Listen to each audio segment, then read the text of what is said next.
to Beyond the Ring, a podcast that covers all things in the stock show industry from the informative to the insane, starring Ryan Rash. I am certain my guardian angel has enrolled in the witness protection program. And Dale Hummel. The truth will set you free. Now on with the show. Welcome to Beyond the Ring. This is Dale Hummel alongside co-star Ryan Rash. Hello, hello, hello. Ryan, it has been an interesting week. I'm excited to talk about the RNC, and as we move into that topic, we need to be a little cautious. We are doing a bonus episode over both the DNC and RNC at the conclusion of the RNC, and we have to be careful not to talk too much about that. But I am the most excited about my show Beyond the Circus. It's going to be good, isn't it? Oh, Beyond the Circus. And you don't get to censor me, so I am so excited. I am excited as well. It will be politically world event, current event geared, not targeting necessarily the junior livestock exhibitor, obviously. But today I want to bring up some good news, and we'll go through several current events, and hopefully it doesn't get too long. Excited about COVID numbers going down across the country. 5 weeks in a row. Yeah. Decreased numbers, decreased deaths, decreased hospitalizations. Yeah, but guess what? CNN don't want to talk about that shit. They're not only talking about, you're hearing nothing because it's going down, so we hear nothing about it. The CDC comes out now, in contrast to a month or so ago, do not get tested unless you have symptoms. And that seems very logical, and I'm completely on board with that. Why was that not logical from the beginning? I don't know. I understand they talked about contact tracing and things that I just don't think are realistic. And while we're on that realistic topic, and we talked about this just briefly in the last episode, when we have, and I've been speaking with some of the college professors across the country, just asking about how our class is going, what are they doing? There's a lot of social distancing, a lot of masks, a lot of shields between the teachers or the professors and the students. And at the same time, we're doing all of this while they're at college or in the classroom. Ryan, what do you think is happening when they walk out of there? What every person does in college, they go and party their ass off. Duh. Dale, if you're going to sit here and tell me that these kids should not go party and have a good time in college because of a pandemic, I swear to God, I'm going to come through my computer and hurt you. No, I agree with you. And I'm just stating the fact that there is no way to stop that. It's not going to. Zero. So we're making all of these adjustments in the classroom that it's irrelevant. Again, maybe it's a liability issue. I don't know.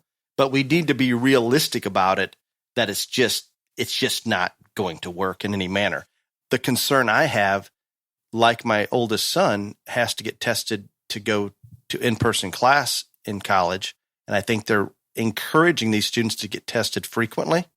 They try to keep them out of the classroom if they have an issue, and then they're going to be back at their apartment. And again, we're back in the same position. But I'm worried that the COVID numbers are going to go up because we're testing so many of these college students right now. So far, I don't see it in the numbers, but maybe we're too early into it. I'm just going to be real honest with you. In all these other issues and pandemics and all this stuff, nobody cared about numbers. They cared about who died and who was sick. That is all that we need to worry about. And that should have been from the very beginning, but that does not fit the Demon Rats platform. So therefore, we have to get everybody in America tested so they can show that Trump is evidently the worst person in the world and gave all these people the Rona. I think that's exactly the narrative that's being pushed. And the only thing they're going to, in my opinion, I hope I'm correct, that we aren't going to see that increased hospitalization. We're not going to see an increase in deaths. We know there's going to be more deaths, and that's a terrible thing. And I don't want to take away from that by any means. But the only thing, in my opinion, that's going to rise significantly because of schools starting back up in colleges is maybe the actual testing numbers. But now the CDC comes out. And guess what? I had to dig a little bit for that information. Maybe it was on Fox a little, but I'm going to venture to guess that CNN and some of the other mainstream media is not coming out and saying, hey, CDC doesn't even want you to test unless you have a symptom or have been exposed to someone. I'm going to put this out there.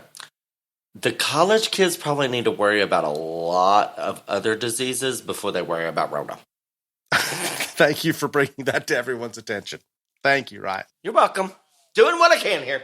I appreciate it. Mayor de Blasio New York City, there's a pushback from the teachers union. He's actually trying to start schools up here next month. The teachers union is saying, no, we're not going. He's fire them and get somebody that wants a job. He's saying he's going to put together what he calls a ventilation police or something like that will go to each school. Ventilation teams is how he words it. That will go to each school and check on their ventilation. There's one practical issue with that. Ventilation requires air movement, and these viruses attach themselves to moisture particles. And as the air moves, we're taking it from one person to another. Again, like the college situation, it is not practical. I'm not saying we don't need ventilation, but any form of ventilation, it's going to move that virus from point A to B, and we're not solving the problem. Okay, let me sum up New York for you. De Blasio and Cuomo literally have made fools of themselves. And do you realize that there have been more deaths in New York than California, Texas, and Florida combined? And I attribute it to a couple things. No question, it was obviously one of the early hotspots. Just let that sink in there for a second, homeboy. Oh, I get it. New York is the 4th most populous state.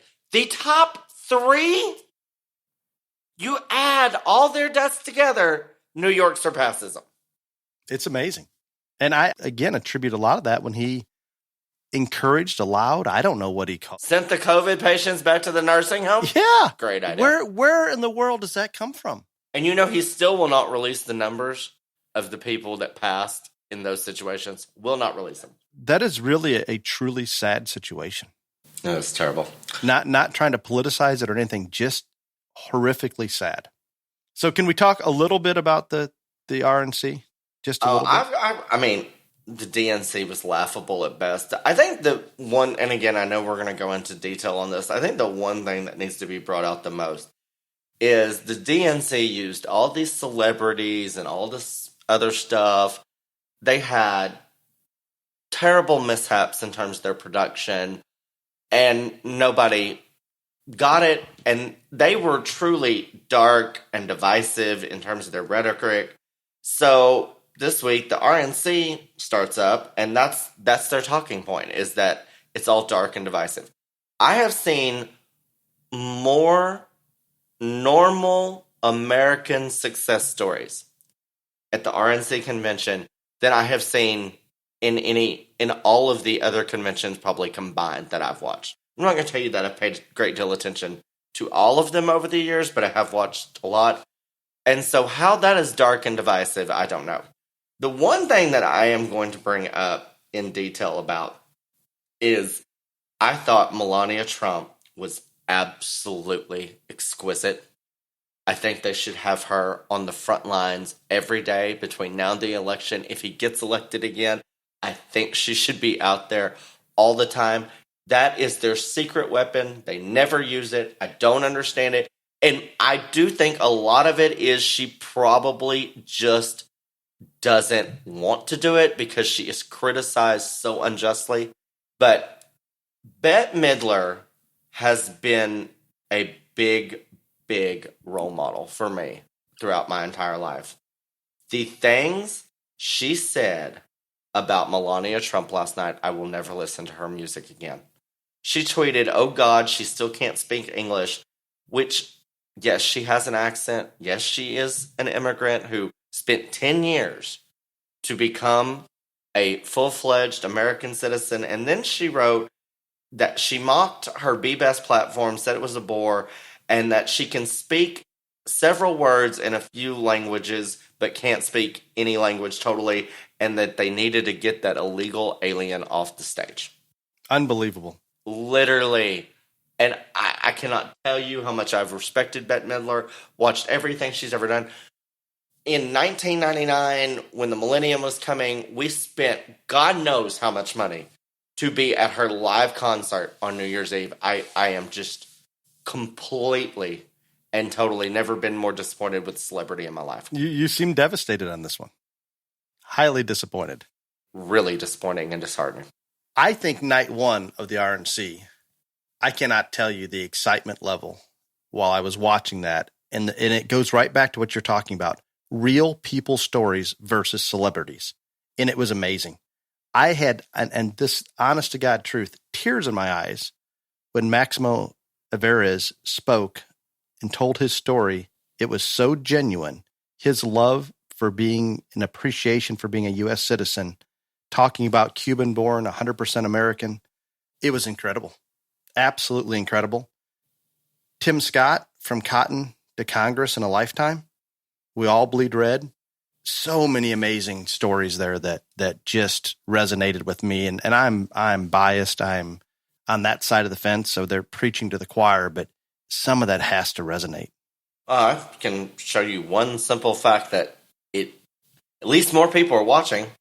C-SPAN's live stream of the first night of both conventions, the Democrats got 76,000 views on C-SPAN's live stream. The Republican National Convention on the first night got 440,000. That is a significant difference. Almost 5 times the amount. I hope so. What about Kim Klacik, Baltimore native, running for Congress?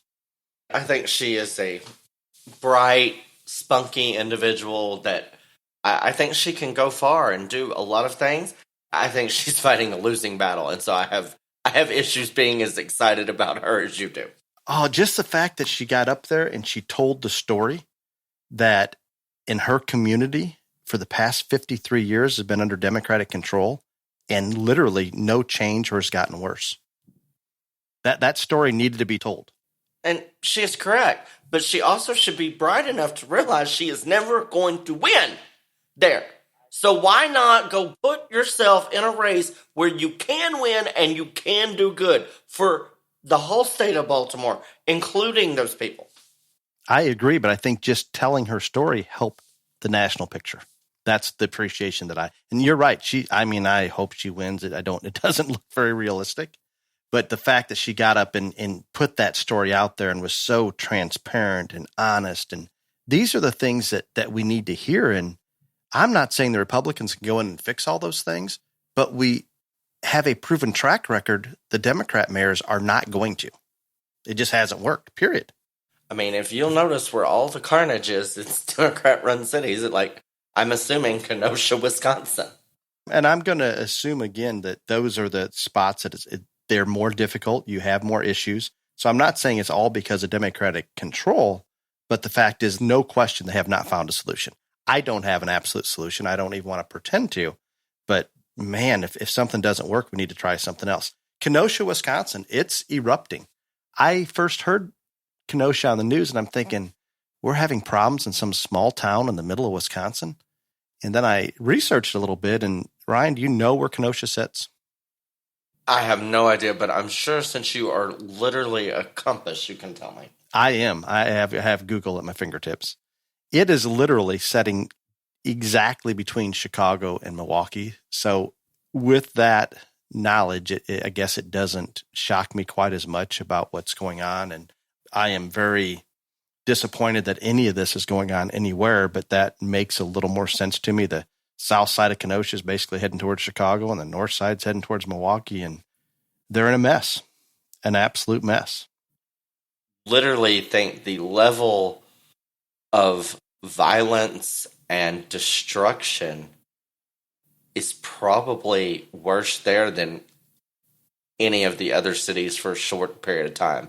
2 people got killed last night. One's in critical condition. They have literally set that place on fire.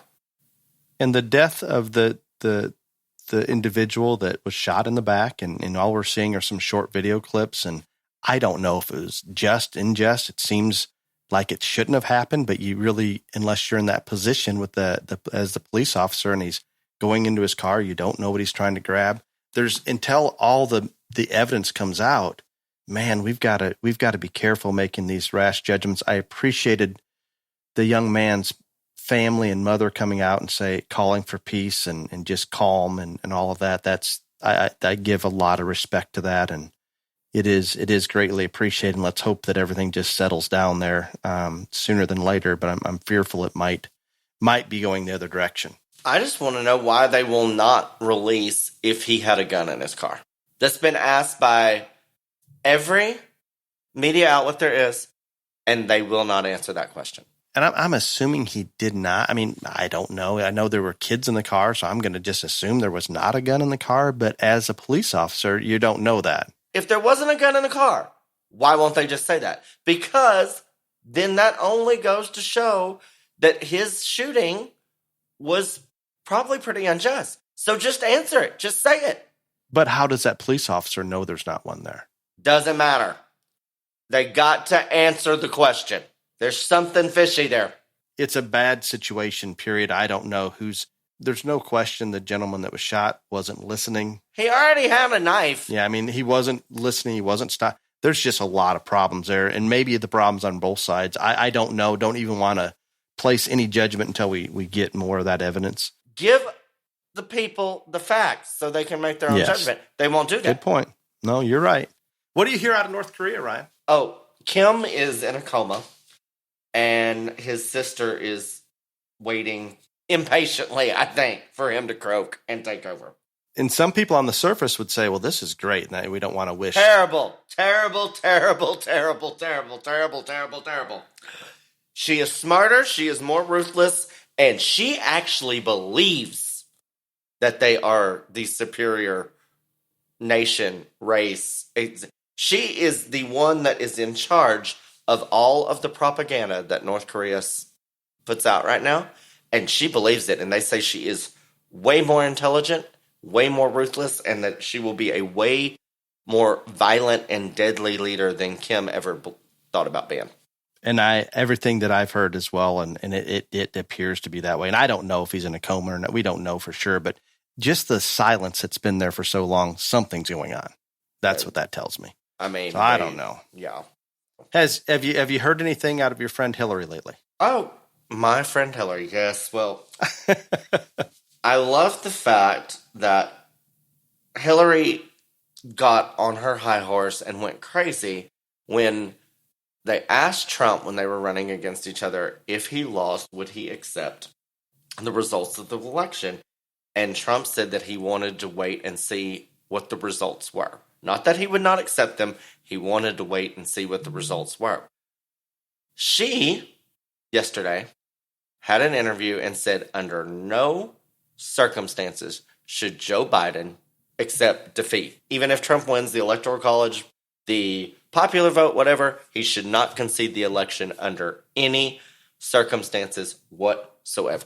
And what is amazing about this to me is the bedrock principle of a democracy is a peaceful transfer of power. So what she has done in that interview is literally threatened our democracy more than any world war or dictator ever could with that right there. I agree. I think it's a crazy statement to make. Unbelievable. And I forgot to talk about this, and I'll maybe wait until the bonus episode, but the McCluskey Second Amendment issue. Oh, God. The people that defended their home just outside of St. Louis. Mm-hmm. You're fans of them, aren't you, Ryan? I do not think you can go out on your lawn and wave guns at people that walk down the middle of the street. Now, that's just my own personal opinion. You have a mob breaking down a security gate coming towards your property, shouting No, they actually were not going to their property. They were going to the mayor's house, which was 2 blocks down. But that was not even in the same complex, from what I can tell.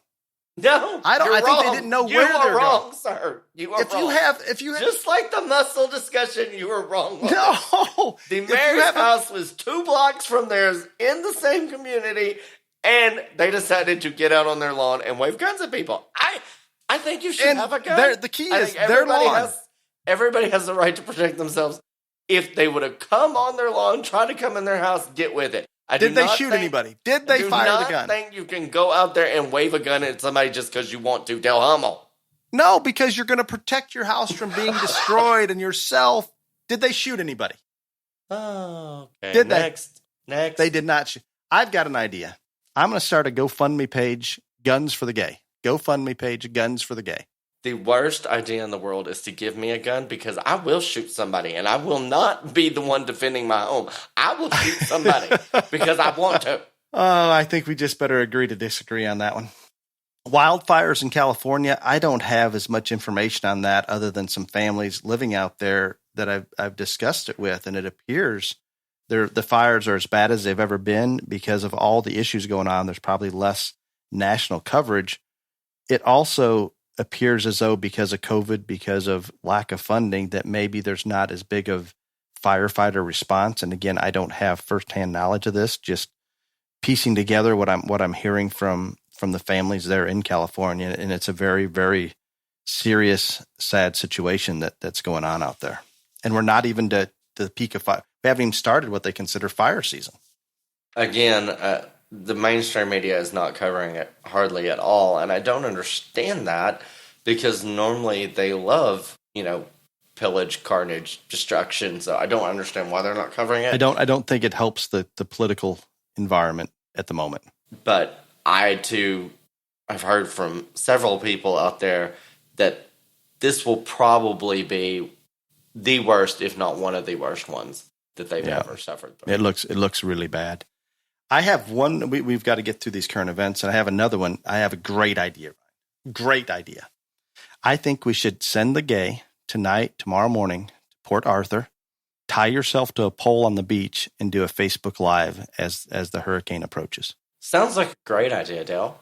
Since you think it's such a good idea, why don't you just fly your happy ass down here and do it yourself? Oh, I think it'd get great coverage. I am concerned about this more than Ryan is. I know he's not on the coast, but you are close to the path of that hurricane that looks like it's going to be fairly serious and unfortunately going to do a lot of damage. We are fairly, a couple 100 miles inland. Yes, we are. You're going to get flooding and you're going to lose power.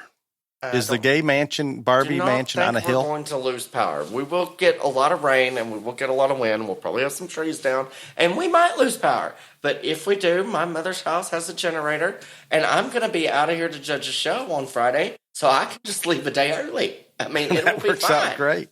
The show is not along the coast, I'm hoping. Oh, no. Deep West Texas. Got it. Any news the out of Nancy Pelosi? Oh, your favorite. No, Nancy is your girl, even now more than ever, because she is raving about your state. She says, and I quote, let me make sure I get her quote right, because Illinois is a model of success that we must duplicate nationwide, Nancy Pelosi. Oh my. People, I have to be honest. I obviously live in the state of Illinois and have the majority of my life. And I'm not a fan of how hot and humid it gets. I'm not a fan of how extremely cold it gets. I'm not a fan of much of the scenery in this portion of Illinois. And I'm especially not a fan of Chicago. Of how poorly run our state has been for so many years. I was in academia for 20 plus years, and I do have a state retirement fund pension that I haven't accessed yet, but I don't know that I'll even see it. It is a sad situation, and I have no idea how she could ever come up with a statement such as that. It is the most corrupt system, particularly in Chicago, that I think maybe there is anywhere in the country. Beetlejuice is not corrupt. Maybe she's not. I don't know, but I promise you history has proven many that preceded her have been corrupt. Beetlejuice might just have different opinions than you and I. Maybe she's not corrupt. Maybe. Something. I have one more point to address before we jump into our main topic. Good. When Ryan and I entertained the idea of starting this Beyond the Ring podcast, the entire premise of the podcast was to bring light to issues, to try to better the youth livestock industry, be 100% transparent. Well, as I get back from camping, and Ryan's such a fan of camping, I not only get the dog to relieve itself in my lap while we're camping, I managed to walk through some woodlands, some grass, something that caused me to get some chiggers. And I don't know if you know what chiggers are, but bad. 107 chigger bites on my legs. The fact that you counted how many chigger bites you have is a little disturbing. And I ordered as much chigger relief via Amazon as I could. That's supposed to show up today, so I really hope that it does. But as I'm sitting here researching chigger bites, I get a call from a very respected person in the livestock industry that brings to my attention that while I'm at the show in California on the Indian Reservation, the California Youth Livestock Expo, that there was a rumor going around that I attempted to cancel or get the show in Bloomington canceled the night before the show was to start. Now, just to be clear of this craziness, I am one of the persons that had a good friend of mine donate an obscene amount of money to this show. I initially sponsored the show, which at this point I have no reason to allow the sponsorship to go through. But there's the accusations he brought to my attention, accusations being made that I tried to use the health department, the COVID-19 pandemic, to cancel a show that I actually had my family participate in. So it seems a little bit crazy that these things get started, and I don't even know how to address it other than just reckless behavior. That if, as a livestock industry, we're going to continue to move forward, this is something that just should not be happening. Personally, can I just state that I think that it is hysterical that you are the one Ryan. Thank you. getting things made up about them right now instead of me. I just have to put that out there. You find a little bit of enjoyment or entertainment out of that. I don't even find enjoyment out of it because I've been there before and it sucks. I do find it funny and entertaining. Yes. Not enjoyment, but entertaining. Because you, Mr. Straight-Laced, buttoned up, all this other stuff, who has never literally, and you are the one that is making anonymous phone calls to shut down a show that you and your children went to. And you also went to Rona Central, a.k.a. California, to help other people at a show, and you didn't even wear a hazmat suit. So I blame this on you. The whole Tyvek thing at the beginning, when I didn't know how bad or how serious COVID might be, maybe that's where this is stemming from. I think it's just a bunch of people that tried to stir some shit. I'm just going to be real honest with you. It's possible. I don't know, but as an industry, these are the unfounded, ridiculous, ignorant things that get started that does absolutely no good. And just to be clear, does no good. It does no good for anyone. No kid, no family, no show, no exhibitor, nobody. Does zero good. And yet this happens every single day on some level to someone. And the one thing that I find the most appalling about this situation is whether who these people were, if they believed you might have done it or been involved, why did they just not pick up the phone? Because I know they all have your number.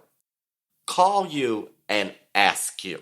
It's very confusing to me, but before they decided to just tell the world that you were the guilty party. Pick up a phone and ask.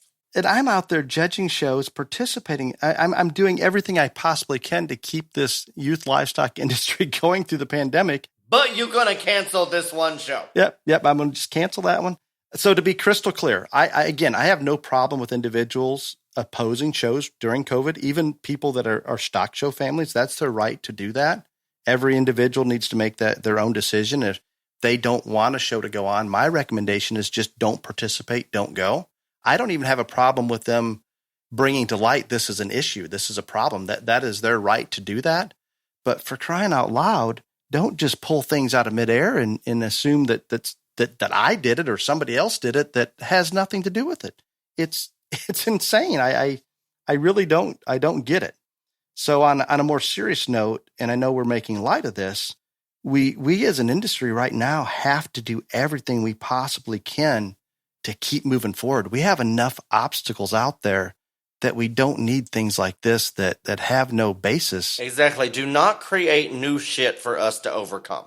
No. So let's hope that a lesson's learned, and I'll take the heat on this to bring to light what's going on to avoid this reckless ignorance that occasionally pops up. I don't know. I don't even know how to approach it any differently. Again, I do find it a little humorous that you have to deal with it since I've dealt with it so much. But the fact that it happens not just to you, not just to me, but to people all over the nation on some type of level, it is just ridiculous to me. If people would just focus on their goals and mind their business and not worry so much about what everyone else was doing or said or supposedly did, especially with absolutely no evidence or proof whatsoever at all, we would be a lot better off because we would be more focused on succeeding at what we want to accomplish in life instead of trying to tear other people down. It blows my mind, especially when I'm generating sponsorship dollars. Every factor goes the other direction, but we're just gonna take the high road. We're gonna leave it alone at that. On a more positive note, we're going to address a topic today that many listeners have been bringing to our attention and want addressed. I'm excited about it. I hope it works out well for us. We need to address how we identify that perfect show prospect across species, Ryan. Do you have the ability? I don't know anybody that has that ability. I can give you tips and tricks and stuff like that. But again, my perfect show prospect compared to yours is obviously quite different. And that's going to be the same on some level for everyone. I'm going to say we're relatively close on hogs, probably more so than any other two people out there in the hog area. And sheep and goats, probably pretty close. We might be a little bit different in cattle. I remember I still try to bring in I throw out the circus and bring in the practical. Function. Yeah, I like them a little. I want all the bells and whistles, but I want some practicality there first. With this topic, obviously, and this we're going to have to narrow to a certain degree. Obviously, budget's going to come into play. If you're on a budget, which 99% of the population is going to be on, that is going to make it more difficult. We can go out and find the ones we like, but then we have to be able to afford them. So we really, and Ryan and I talked about this in the last episode, you need to identify your goals, make sure they're clearly defined, and then go out and find that animal that you think best fits that goal you're pursuing. I think that one of the biggest misconceptions, or one of the things that a lot of times we don't look at enough, we're not honest with ourselves enough, is what can we realistically achieve? Because no matter what, there are levels to success. And I would much rather see everyone in this industry set a goal that they can realistically achieve and see that success and get, the positive out of it from accomplishing a goal and seeing what it took to happen and then seeing that come through, than just setting an unrealistic goal that's never going to happen. And so, depending on your budget, depending on several factors, always try. And I'm not saying don't aim high. I think you should always aim high. But also make sure that it is a realistic goal that you can set. And remember, we're in the business of educating youth and preparing youth for the real world. And that's part of it. When I talk to clients, a lot of times I'll ask a question similar to that, and what are your goals, or what show are you targeting? And I have to get very specific to almost help define the goals. And I'm not saying that's a bad thing. And a lot of the families, I think that we're bringing this to light, and if they sit back and think about it, that's exactly what Ryan stated needs to happen. And that's going to make for a much, much more successful project at every level. The purchasing process, the locating that animal, the budget that you have to work with, and then everything through the management and getting it through that show. It's just going to make a much more positive, realistic experience. And if your goal is to win Houston or Kansas City or Denver, that's great. But just define what that is and make sure that is something that's realistic. And it's not all about money. And we'll talk about that a little more than we did before. You can start out with the best one in the world, but if we don't manage those correctly, we're going to have trouble. Ryan, what are your thoughts then if we're going out searching, and we'll break it down into individual species here in a little bit, but if we can talk in a general sense to begin with, do you go to those proven programs? We have a lot of online sales and even live sales and private treaty. A lot of programs will make claims that this one's good enough to win a national level show, and maybe they've never ever raised one that's won a national level show. I'm not saying that can't happen. There has to be a first time for everyone. But where are you? Do you look at the proven? Do you go outside of that? Where do you start? I mean, I think it's always a wise choice to go to those programs, whether they're breeders or brokers, that have a proven track record for what you want to accomplish. There are some people out there that, focus on elite high-end animals that are aimed at being that supreme champion, and some that are there for, goals of making the sale or winning a county fair, So depending on what your goal is and what you're trying to accomplish, yes, always look to those proven programs. At the same time, do not be afraid to, I can't tell you how many times someone reached out to me and said, hey, I know you don't know me, but I've got one I think can do something. Went there, saw that individual, and they were right. And so, again, programs with proven track record and success are yes, but it also would not just completely shut out anyone or any animal that you saw, whether it's in person or online or in a video that you might have an interest in, because champions come in every shape, form, size from all of them. And from different places, and I could not agree more. And I'm going to take it a step further.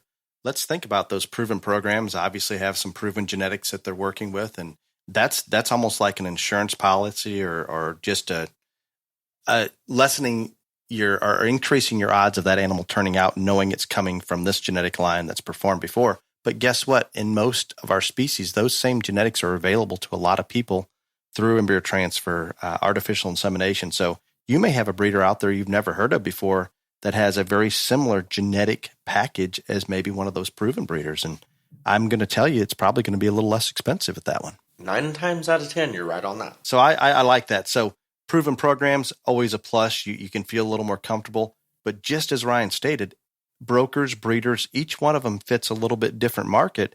And maybe some of those elite brokers or even breeders that are targeting those national shows, maybe that's not the exact person. There's maybe somebody out there that if your goal is to get through your county show, maybe someone more local that could be more hands-on and get you started is going to work just as well as some of those elite breeders that are maybe focusing on something else. So we have to bring it all into play.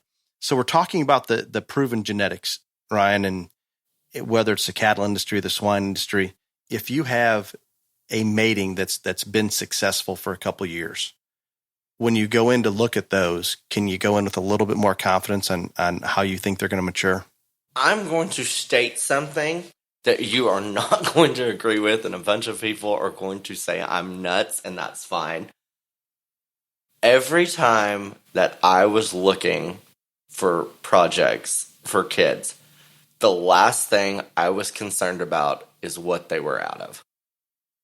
I looked at that animal and the physical characteristics and where I thought that one needed to go and who was possibly judging and those things. And yes, I did ask, but again, that was not high on my priority list. There are proven matings that do well.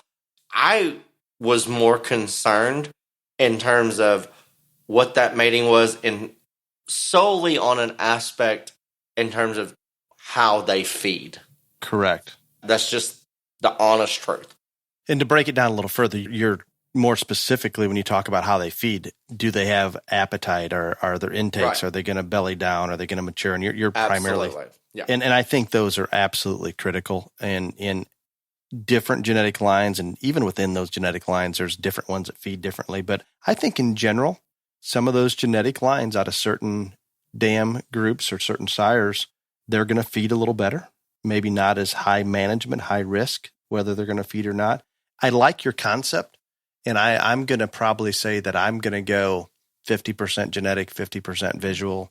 But what I would recommend, and I try to do myself, and I'm not very good at it, I would like to evaluate that prospect without any genetic background, form an opinion, my own opinion visually, prior to hearing how that one's bred, because inherently, if that's a popular pedigree that's done well in the past, it's almost like the power of suggestion. It may skew my ability to evaluate just where that one falls into the world. Shouldn't, but I'm just being as realistic or honest as I can that it might. I'm not saying you're not right, and I think that's probably correct for a lot of people. That's why literally until I was convinced that this is something that I was interested in and thought that one needed to have a home for a kid. I never asked. I just didn't ask. Because if it wasn't one that I knew that I needed to gather up and I had a home for that one, it didn't matter to me. And, you talk about how when you're selecting, it's 50% visual appraisal, 50% genetics. I don't think there's anything wrong with that either. But you can look, it doesn't matter if it is livestock or people. The same genetics do not ring true in every single situation. I'm 5'10", my brother was 5'2". Same exact parentage. You can go and look at flush mates standing in a pasture. Some may be great, other ones average. They'd be different colors. I mean, I can go on and on and on. That's why visual appraisal and what I thought that animal could be geared for and those things was way more important to me than what they were out of or what dam they were by. And I can appreciate that a great deal. And you're right, flush mates. Even we've cloned quite a bit here, and even clones are significantly different visually. So absolutely correct. And I like the comment you made that you're asking just from a standpoint of knowing how they're going to feed or maybe where their appetite or how it's going to be to manage that particular animal so you can best suit that family that you're selecting it for. All of that makes perfect sense. I've probably evolved into leaning a little more towards the genetic side, and I'm going to attribute that to working with it in this goat world right now, that environment in terms of just feed intake and management, health management, these goats change so dramatically that sometimes it's hard to see them. And if I know they're out of a certain genetic base that it works, a lot of our does that we retain back into our program that will eventually be donors, once we get them through that first 6 months or so, we back down feed intake to where they get pretty thin. And we do that to keep fertility rates up and harvest as many embryos as we can. But when we pull that feed away and we put them out there in that big group and truly limit feed probably to a maintenance level, and in some cases, if they were a little heavy going in, to less than maintenance, it changes their entire look. And we feed them back, they look like great ones. You go to our donor pen, people would walk right past it because they're thin enough, you really can't tell what's there. You walk around the corner and see some naturals that for some reason were fed a little harder, you would mistake those for the donors. So I lean maybe a little bit that way because of such. But as we're talking about phenotype and the visual, I think there is a debate or something we need to discuss.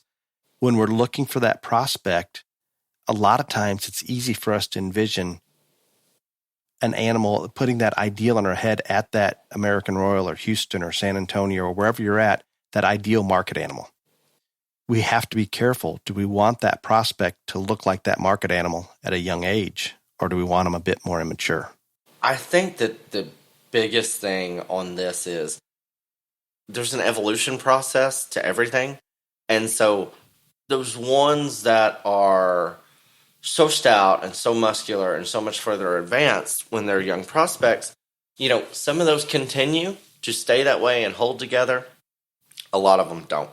And so a lot of times the ones that are a little more useful, because even in pigs, which is probably the shortest time span from the time you start one on feed till they're market ready, I think now more than ever, freshness and look and aesthetics are more important in all the species than ever before. And I do think that because it is so competitive out there right now, there were times in this industry years back where, being stale or being a little overcooked wasn't nearly as big of a disadvantage as it is now. And now it is because, again, you get a lot more options and there's a lot more people that are a lot better at feeding and keeping them fresh and keeping them 12 o'clock than ever before. So I think that is something that everyone needs to be more conscious in their selection process. No, and I think it varies a little bit from species to species. And the one thing that I feel the most comfortable on the ruminant side, cattle, goats, and sheep, that doesn't maybe change as much or stays consistent with acceptable management levels, and that's the skeletal build. Now, when I think about pigs, if we're pushing a higher percent protein or paline, we can really change things and they can crash. A relatively sound prospect can go completely the other direction if managed. I'm not saying we don't see that in cattle, goats, and sheep, but we have enough inherent structural issues in our show hogs right now that anything that's pushed a little too hard is generally going to bring those issues out. In the skeletal build, would you say in cattle, goats, and sheep, in my mind, I guess I feel safer in those three species picking out a prospect, and maybe just because I'm more current with them than I do a prospect pig? Oh, no. I think pigs change the most in every single way than any other species. And I also think when you were talking about genetics, and I think in pigs it is more valuable to lean on what those matings are than any other species. Because a lot of those, you'll know how they feed, you know what you can do with them because you've done it before or you've talked to people that have done it before. So in pigs, I think the genetic makeup of that animal is far, far of greater significance than in the other species to me personally. And I think that comes right back into, it's just, we can go out and find that visual prospect that looks perfect. It seems like people will put far more pigs on feed because of this exact issue, that a high percentage of them do not feed like what we would predict them to visually. And when Ryan talks about leaning on the genetics and how those pigs are going to feed, and especially if you fed those same genetics before, you understand how to manage them. You understand whether we can use products such as Paline and at what level, how hard can we push, how old do they need to be, all of those factors that come into play. It takes a lot to be able to go out and find that prospect pig that suits you visually, hopefully fits a genetic package. If you go out and buy that one or two pigs and expect to go to your one targeted show for it, it's hard. I wish I could say that's realistic, but those that are winning major shows and state fairs, I don't want to tell you how many pigs are probably on feed. Safety in numbers. Safety in numbers. Yeah, there's something to that. Let's focus just a little bit on the cattle side and going out into those pastures. And it seems like, and Ryan, you could address this much better than I have, that we've evolved where a lot of these steer prospects, especially, they're selling out of the pasture younger and younger all the time. There's no doubt about that. And I think it's just because elite ones, even though there are, I don't know if there are more elite ones out there than ever before. I think it's probably the same number, but I think there is a bigger demand for those than ever before. So that increases their value, and you got to get them gathered up as early as possible. And one of those may change hands 4 different times before it ever gets to the exhibitor, and that's part of it. But yeah, they're definitely getting purchased on the side of the cow, still nursing more than ever before. And it's a little bit different than maybe the other species to a certain degree, where I believe we have more brokers involved that are out there traveling the countryside, hitting those pastures, looking at those calves, and trying to find those elites and willing to take a little risk. Oh yeah, to make sure they don't miss one of those. And they're taking on some of the risk for you when they bring them back, put them on feed, get them clipped up, all of those factors that they have to do on their end. Some of those calves aren't going to turn out, and they're going to crash on them, and they're going to absorb that loss. Yeah, and that's just part of the game.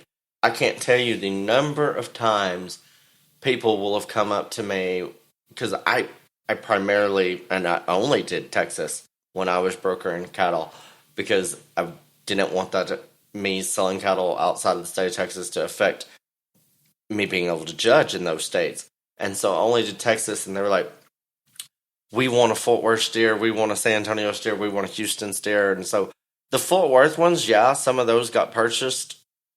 Some of them got purchased before the Fort Worth show ever happened. A lot of them got purchased right after.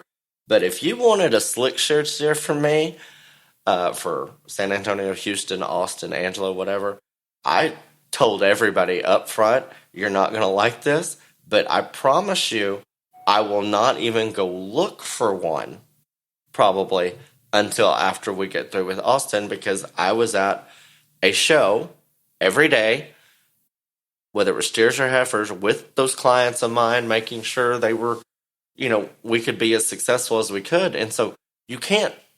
The Texas Major Show season, you leave one and go to another, or you leave that one with a heifer and you come back with a steer. So there was no time to run back and forth and here, wherever. And I would tell them, I said, if you will just wait, I promise you, I can get you what you need. And it's just like you said, the longer someone else puts that one on feed and absorbs the risk, the better off you're going to be, because there is a great deal of change from the time they are weaned to the time they are ready to go out and be selected as a prospect, in a couple of months. They change. And every day that I could have somebody else feed that one and primp on that one and take care of that one to get one in a home of mine, I took it. And I think those shows being in place helped you resist that urge to go out and hope that you don't miss that elite one. But the longer you have, and it is tempting, you want to be that one out there that has the first opportunity to buy that great one. But I think if we look at the statistic and look at the odds, the longer you can wait, the better off you're going to be, unless you have the ability to buy large numbers and accept that you're going to have some fallout. Right. And that has almost become the responsibility of the brokers at this point. I agree with you completely. And some of these prices, I don't know where they're at right now with COVID and so forth, but the pasture prices have gotten high. I'll leave it at that, much higher than they used to be. It used to be, in my mind, and we're going back many years, you could go out and take that risk because you could buy them off the cow for not that much money, relatively speaking. And if a couple of them fell out of 4 or 5, you're okay. Right now, you go throw 20, 30, 40,000 at one of those babies, he doesn't mature, you're going to feel it. I guess I've always told people when outside of this industry that I do talk to some people that don't do livestock shows, and they're like, well, how does the economy affect livestock shows? I said, the only industry that I am aware of that's not affected by basically anything is the livestock show industry. And I will say I was remotely impressed and surprised how little the Rona of it all did affect prices for, livestock show projects this past season. But again, I think we were all in the mindset that, this will pass. It's going to be fine. This is a minor hiccup and setback. If it continues as it has, and the cancel culture among livestock shows continues, that will change drastically.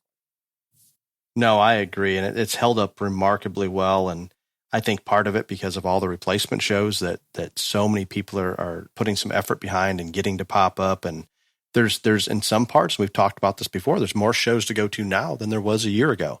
So I think that's saving us. But ultimately, we need these national shows to happen, or we need a shows of that level to step in and create themselves. So there's a lot of things that need to happen to keep this going. But let's hope if we just look at the numbers and statistics, that we're through the worst of it, and 2021 will be much, much better. I'm not going to say that Rona is not going to affect 2021 at all, but let's hope, especially within our industry, that we've now gotten past the worst of it and we'll start to see less and less cancellations. And it's crazy how we go from state to state. Here in Illinois, some of the schools aren't even in person, no sports for the most part. You go across the river into Iowa, or you use Texas as an example, they're playing football. They're doing everything. So it's really politically motivated right now, depending on where you live, what's going on. And I'm sure we'll still see some of that in the livestock shows and the states and the facilities, just like we talked about earlier, where they held the California Youth Expo was on an Indian reservation. Great facility. I thought it went over phenomenal. I can't imagine that even post-corona that type of facility, and I know it was used prior to that for shows, but these are the things that make it all happen. And we have to gravitate and migrate to those locations that allow these things to happen. And I think that will continue, and hopefully the market will stay strong and the involvement will stay strong, and it continues to be with the best youth event there's ever been that we can put our children into. And I know we're getting a little off topic, but I just do want to give a shout out to the California Youth Expo. They've already got their date set for next year, so they're here to stay. impressive. And I was there to witness that show, and OIE jumped in and did some assisting on the managing. I know they had some people in charge of that did some phenomenal fundraising. Everything was done well. And I think because of that, whether there's COVID or not, that will succeed. It's just logical that when we do things right and we're professional about it, success is going to follow. Let's move to goats.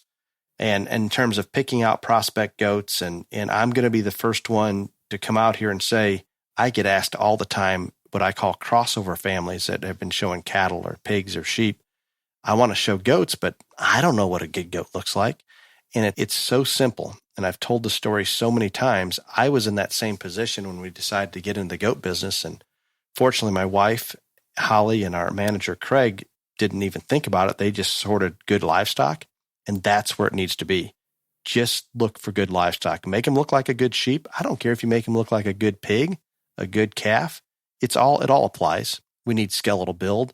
If you can put some unique parts to them, some bells and whistles, put as much muscle in them that stays within the realm of keeping them balanced. All of those things are perfectly going the same direction. Throw the idea out, what is a goat supposed to look like, and just go find good livestock. And that's going to get you a long ways. I'm not saying that's where it was prior to my involvement, because I knew nothing about goats and didn't follow it, didn't do any of that. So I can't speak for the past, but I can promise you right now, if you go select good livestock, you can use that across species. And it darn sure applies to goats when you're trying to find them. With that said, I talked about earlier, genetics come into role. When I'm sorting through our babies and trying to make recommendations when clients are calling, I do rely on some of those proven matings from the past. And it goes back to what Ryan said. Some of these goats have a great intake. They're easy to manage. Others are going to take a little more management and a little more encouragement to get feed intake where we need to be. So you can really adjust how those are going to go. And those goats that are a little finicky at weaning and don't want to go to feed, they may look a little skinny and a little green. But if you know that over time they're going to go to feed and you can do some things to get them going a little harder, those are some of the ones that come on later and just amazing. So it's a tough one. I think use all the same principles Ryan's already talked about in terms of skeletal build, in terms of freshness, in terms of quality, all of those things. But you have to continue to communicate with that breeder or that broker or someone that is fairly familiar with that. And do not be afraid to ask any question. No question is irrelevant. How they're going to feed, how's their attitude, all of those things. Make sure you're comfortable with everything, and I think you're good.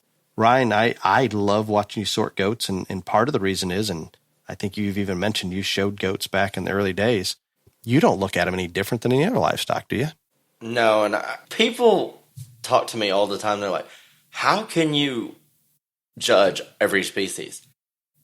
Again, I think people just try to make it too hard. It's judging goats is kind of like the same analogy when people ask me, how do you judge a Brahman? The easiest way that I can tell people that have never seen Brahman cattle to judge them is cut off the front, cut off the hump, and cut off the sheaf and judge them just like another calf. Well, judging goats, it's just like judging any other animal. You look for structure and muscularity and look. I don't see how it is fundamentally different than judging any other species. I think a lot of people get thrown off in terms of their hips. And again, there are level hip goats out there. I don't think it's the same definition in terms of a level hip of a sheep or a calf, but there are level-hipped goats out there, and I think that's the biggest thing that throws people off. Just kind of put that to the back of your mind and evaluate the rest of that animal for what they are, and you'll be just fine. I maybe it's just my mindset. I think it's really simple, and a lot of people are just literally don't have any concept on how I can sort all species. Well, I think that's very well put. And a lot of and this sounds too simple, but a lot of the hip structure, and when people are out in the show ring evaluating goats or even as babies buying them, A lot has to do if that tail's popped up or flagged down. It can change that whole hip dynamic dramatically. And Mother Nature did not intend for a lot of livestock, and particularly goats, to be perfectly level-hipped. And I know Ryan makes fun of my form to function all the time, but that's kind of what we're fighting there a little bit.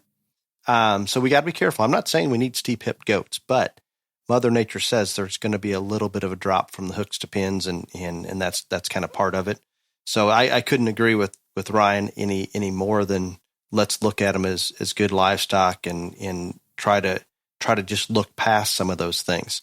I don't think there's ever going to be a goat that can be as dead level hipped as a sheep or calf, but compared to their population, compared to their species, there are degrees in which ones are more level than others. So just, you've got to judge it by what it's competing against. If you just have it in your mind, oh, this one's got to be as dead level as a sheep, you're never going to find one you like. No, but just part of it. I'm going to give it just a touch more insight, that something that confused me early on.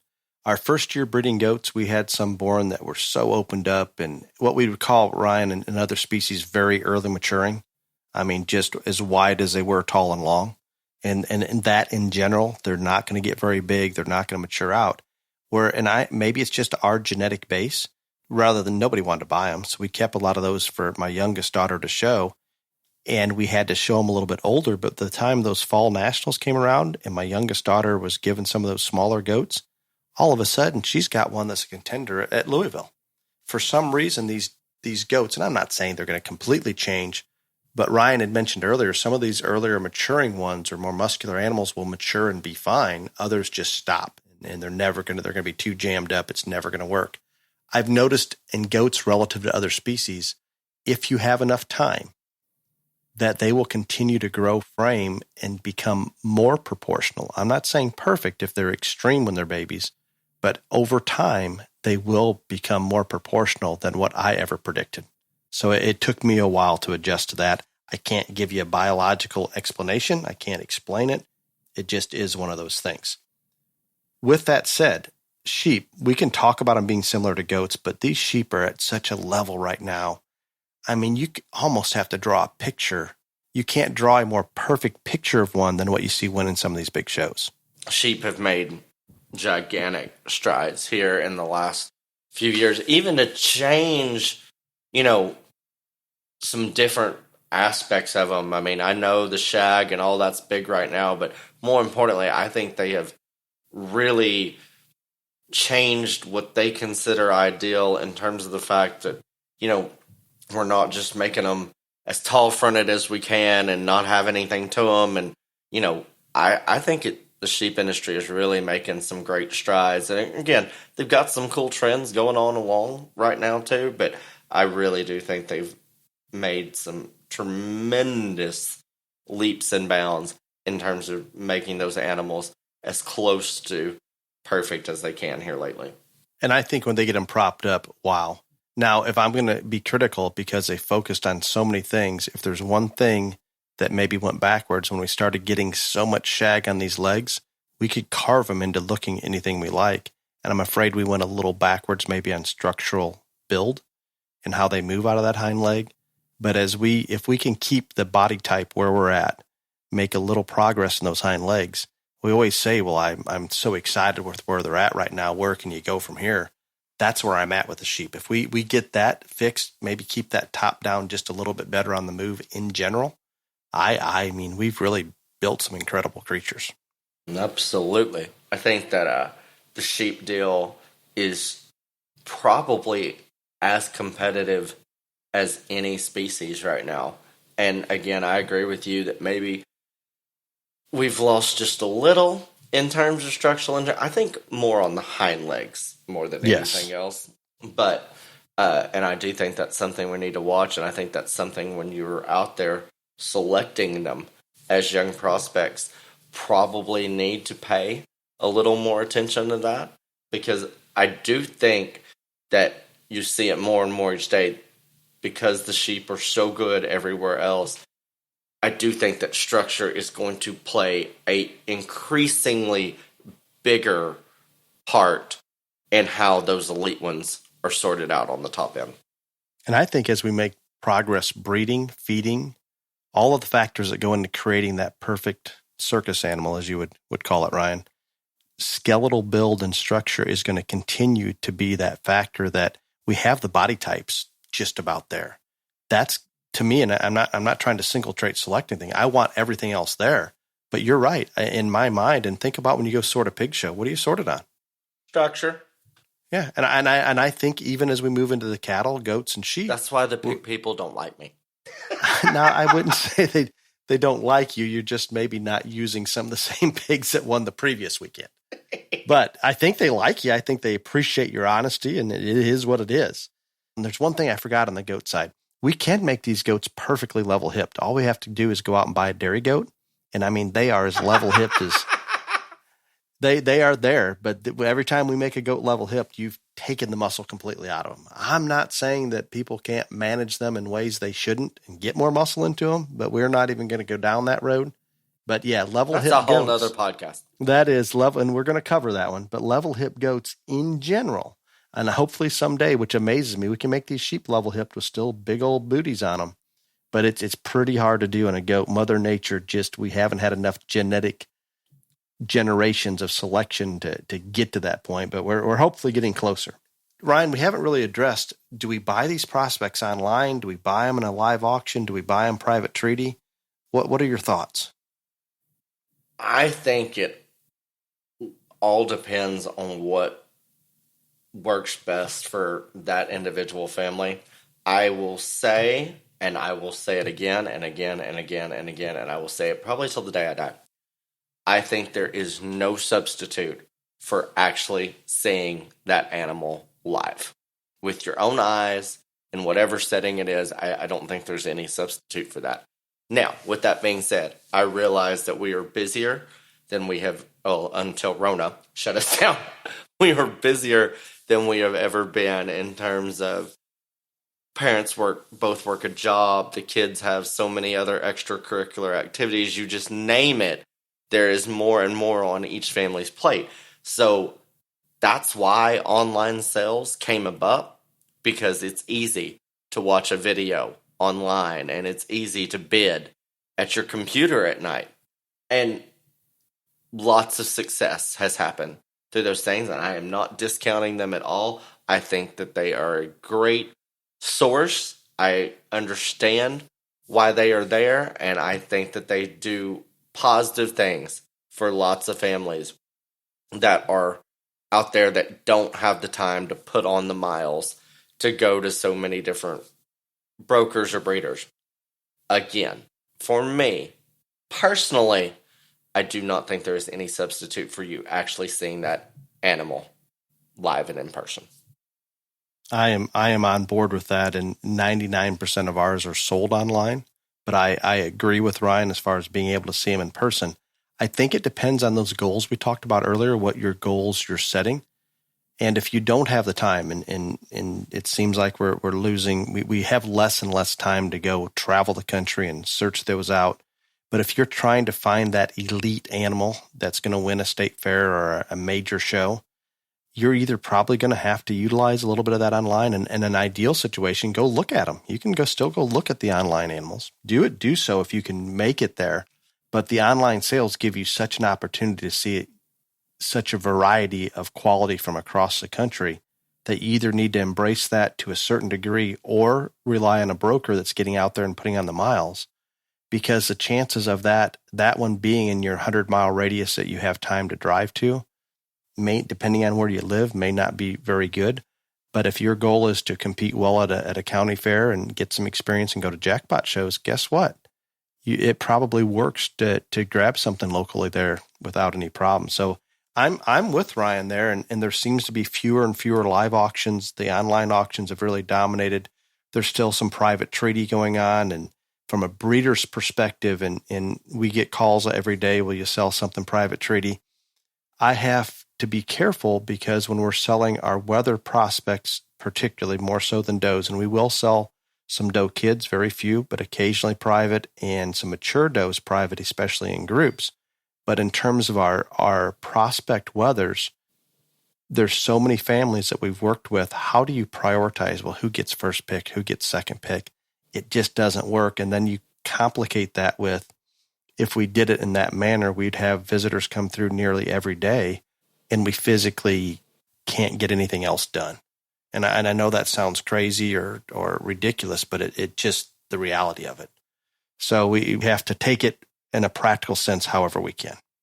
And I applaud you on selling all those weathers that way, because, again, I completely get the fact that you do not want to choose or prioritize who gets first pick, and I think that's a great thing and very honest and transparent way to do it. Like you said earlier, even those online sales, if possible, go there, check them out in person. And I'm not saying that anybody is being dishonest on the videos or the pictures or anything. That's not what I'm saying. There are things you cannot see in a video that you can see in person. And that's just facts. No, and it's real simple. We may have a prospect weather that Craig or I or my wife likes quite a bit and ends up fourth in the sale order because the darn thing didn't take a very good picture. And if people are willing to call and ask, well, guess what? That one's probably going to be undervalued relative to the contemporaries. And if they simply call and ask some of these questions, that works to their advantage. And one of them that we try to put them in the order that we like them, so we're not going to beat them up totally. But if we have this one that took a terrible picture as lot one, people are going to scratch their head and say, why did they make that one lot one? They always rank them kind of how they like them in order. But we're never afraid to give out that information. And I know I emphasized it before. Do not ever be afraid to call and ask those questions. Do not feel uncomfortable asking a breeder or a broker any question. You're the customer. You're the one that they need to accommodate.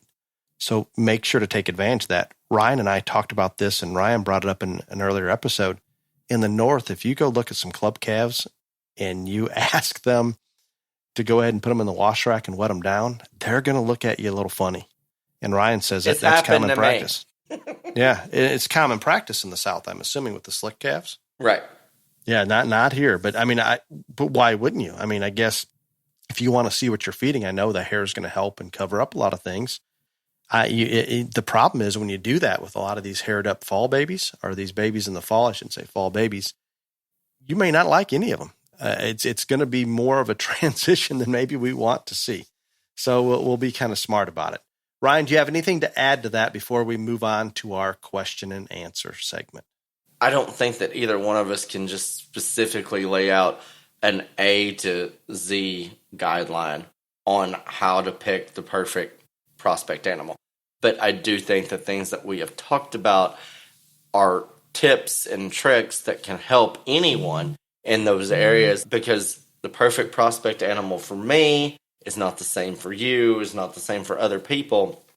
It's all going to be about what you desire, what you want to feed, what your goals are. And, I am not perfect in this, because I have fed animals before that I did not particularly like, because I thought that they would be successful at a certain show, and I was correct in those assumptions. But the one thing that I would tell everyone as a general rule is do as I say, not as I do. It takes a great deal of effort, time, and energy to feed anything, and to put that amount of love and attention. Feed an animal you really, really love. Excellent. And that makes it so much better to go out to that barn every day and do just that. And I guess we never really emphasized this, Ryan, or I should say brought it to the attention. We're going to make mistakes when we select these prospects. It's going to happen. They're not always going to mature like we want them to, and it's just part of it. And I don't know how to tell you to avoid doing such.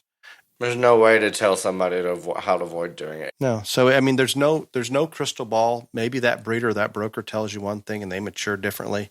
They're not trying to mislead you. I wouldn't think by any means. It's just part of it, and they're not always gonna feed like you like. And every management program is going to be a little bit different. So realize that there's no perfect way to go about this. Let's just do the best we can, gather as much information as we can, and make the best decision possible. Question and answer, Ryan. Are you ready? Yes. Heather Herrera to Dale and Ryan. if you were not able to be a part of the livestock industry, what would your profession be? Dale, would you like to go first? I'll let you. The gay can go. Oh, okay. Well, I know what I would be if it wouldn't have been for my mother trying to keep me from being gay when I was a young adult. I would probably still be this. I was state best actor, UIL actor in my senior year in high school. And so I had a full ride to go to Southern Methodist University, which I want to point out was my mother's alma mater. She was also crowned homecoming queen at SMU by Bob Hope. And she refused to let me go and study acting there because she knew I would be gay sooner. So if I couldn't be in the livestock industry, I think I would have had great success in acting and theater and stuff like that. I'm glad your mother pushed you the other way, Ryan, from a selfish standpoint. I knew I loved your mother for a lot of reasons. She's a good lady. Good lady. There you go. Okay, mine is probably not as glamorous as Ryan's, and I had to stop and think about this one, and I'm the one that gathered the question and answer, so I cheated a little bit. I was able to put a little thought into it. I spent 20-plus years in academia teaching animal science, genetics, nutrition at the college level, so I was still tied to the livestock industry. So if I try to go outside of that, I mean, that's pretty much all that I've encapsulated and engrossed for since I can remember. But if I go all the way back to my childhood, at that point, in my mind, I thought I had an incredible amount of ability to go into professional motocross or supercross. At that time, it was called motocross. Whether my talents were good enough to ever get me there, I don't know. Once I got into FFA and pursuing showing and livestock judging, there wasn't enough time to dedicate to everything. And I made a choice to go that direction. But there were times that in my mind, I was capable of doing something like that. In all honesty, it takes an incredible amount of money to put forth into those endeavors and to be competitive at the national level. And we were not in a situation, as far as my parents or myself, to be able to probably do that. So it would have been very, very difficult to succeed at the level that I wanted to. So an interesting short story, about 10 years ago, maybe a little longer, my wife buys me a fully tricked out supercross motorcycle. And I'm getting a little bit older, Ryan. I'm thinking, wow, this is great. And they have age divisions, so I could go out and compete against people my age if I so chose. So I went down that path thinking, well, I can do this. I soon came to realize after I blew out an ACL, broke several bones, and had lots of time on crutches and non-productive time that this was not going to work. I did have the vision that once I turned 50, they have a 50-plus class. I thought, oh, I'll be fine then. I'm in with a bunch of old guys. I can do this. Well, come to find out, the only people that compete in the 50 and older are those ex-professionals, and it was brutal. Brutal. So that would have been my goal. I don't know that I would have accomplished it. I'm sure that I would be more crippled up today than I am. But I did find a lot of injuries when I did decide to dive back into that at a young age. And part of it was my son had some interest in that, and I went out and rode with him. We actually have a motocross track in our backyard. It's soon becoming a cow pasture. I love it. I did find fear, and once I found fear, that's when all the accidents came. If you can't go at it 100%, it's going to be brutal. And it did happen. Next question. Is there video of this, by the way? I'm sure there's some. It's interesting. I think this is something that needs to be on Facebook for our listeners. I used to put a few things up there on Facebook. My son loves the fact that at one race here locally, there is a racer that a young man that was in his age division that is now winning at the national level, and he wins the championship here last year and is a contender this year. He actually beat him to what they call the whole shot out of the gate, and he's so proud that if he would have pursued that career because he beat this gentleman one time, or this young kid, that he could have done the same thing. He could not. He was not that talented, but he did very well, and I was not. It was not good. I have one video of my youngest daughter at a very young age, first time she's on a little race bike, going over one of our jumps and flips over forward. It was not pretty, but for some reason I did record the entire thing, and she got up and kind of shook it all off. But yeah, there's video out there. I just don't know a lot of videos on myself, but we can dig some up. Next question. Marty Mishler sends us a question. In your professional opinion, What is the best species to start a young person with in the show ring? Lambs, goats, pigs, or cattle?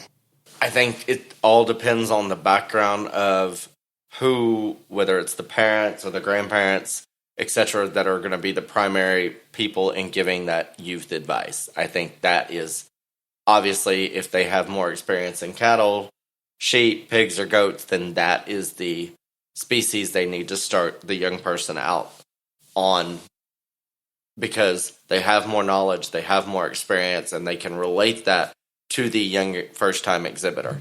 And so that is what I would suggest. I don't think there is...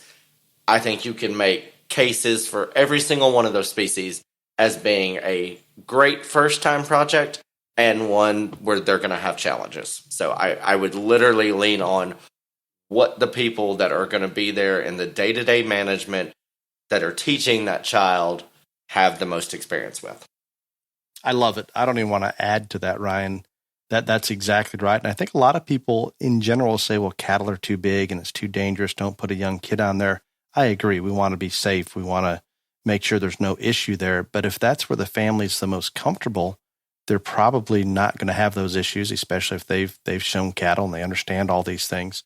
So I could not agree more. I think it's going to lay very independent on who's in the area that can help or where the parents' experience is at.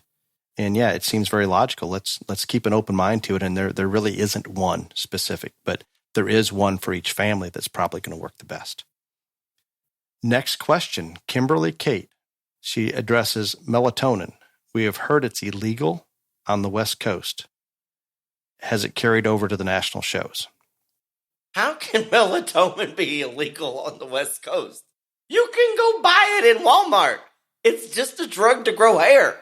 You can buy it in Walmart. You can buy it at Sullivan's. You can buy it a lot of different places in Grow and Shine, in New Grow through Essential. There's so many products that have it in it. There is. Now, I don't know how this is illegal. Why is it illegal? I believe Kimberly brings this up because I remember, and I don't have the specifics on it, I remember seeing a post or a letter coming out of California that it was not allowed. And California is a little bit different. They actually have what they call state rules that any of the county shows that are county associated with the government have to follow this base set of rules. And I'm pretty sure that did come out. So for the record, Ryan, and I know you're going to throw me under the bus on this one. If they said it is not allowed, I do not want to encourage you to use it if the rules state otherwise. However, melatonin is a naturally secreted hormone that is secreted during the night. It's controlled by your circadian clock. The level that's released seasonally and daily patterns will go basically with how long the photo period is. This is controlled by that length of cycle each night. So it's something that's already occurring in the body. And I mean, anything that's tested, and I don't even know if there is a test for melatonin. I don't think it's ever been tested for, to my knowledge, but you're going to pick up certain levels of it. So it'd have to be some form of quantitative test and say if it's over this level, then it's not good. But in the reality of it, I spoke with Mr. Matt Clays about this briefly, just to make sure I understood the biological side of it. He says right now that it's not a part of what they call the KISS test that most of the packing plants are using. It's just not on the radar as far as being a problem in the food chain. Now, maybe because it's not, I guess there's a lot of things that aren't FDA approved. If you feed an Oreo cookie to a pig, it's probably not officially FDA approved, but we have to implement a little bit of common sense, and there's nothing wrong with it. Now, if some people are using melatonin implants too close to slaughter and that implant is still intact, I can see an issue with that. That's about and maybe that's what this stems from. I understand that. We definitely don't want to see that, but it is a naturally occurring hormone. It's in the body all the time. I guess, Kimberly, I don't know how better to answer that, but to my knowledge, there is I will answer this. If melatonin is illegal at your show, they are dumb. I am not going to say that, but it doesn't appear to be an issue anywhere that I'm aware of outside of the West Coast and maybe more specifically California. Any of our listeners out there know more about that, please shoot us a private message and we can address it further in another episode or our next episode. with that concludes our question and answer. And Ryan and I, how many more nights do we have? Tonight and tomorrow night on the RNC, Ryan? Yes. So we're recording this in the middle of the RNC. So we do not have all the information we would like to have to move forward. But here within a couple days post RNC, we're going to do our bonus podcast. Beyond the Circus. That Ryan has so wonderfully named Beyond the Circus. I think it's extremely appropriate. Duh. And it's going to focus strictly on the Democrat National Convention and the Republican National Convention. I don't know if it'll be well received. I don't know if 3 people will listen or what will happen with that. I don't care because I'm going to feel a lot better after I get done recording it. It's going to be fun. Ryan and I are doing it, and this is an opinion. Ryan and I are both very opinionated. Mine is not an opinion. Mine is facts. It's facts, people. Do not listen to him. Facts. I believe that we're telling the truth. I believe it's facts, but I also want to disclose that we are maybe biased. The gay is not biased. The gay is an independent. This is facts, people. That's all there is to it. It'll be fun. I hope you guys choose to tune in and listen, and hopefully that'll be the next podcast that you hear. We'll make sure to get it up on social media and let you know when it's gonna be dropped. But Ryan, for today, thank you for all the input. It's greatly appreciated. To our listeners, be safe until next week. Y'all come back now, you hear?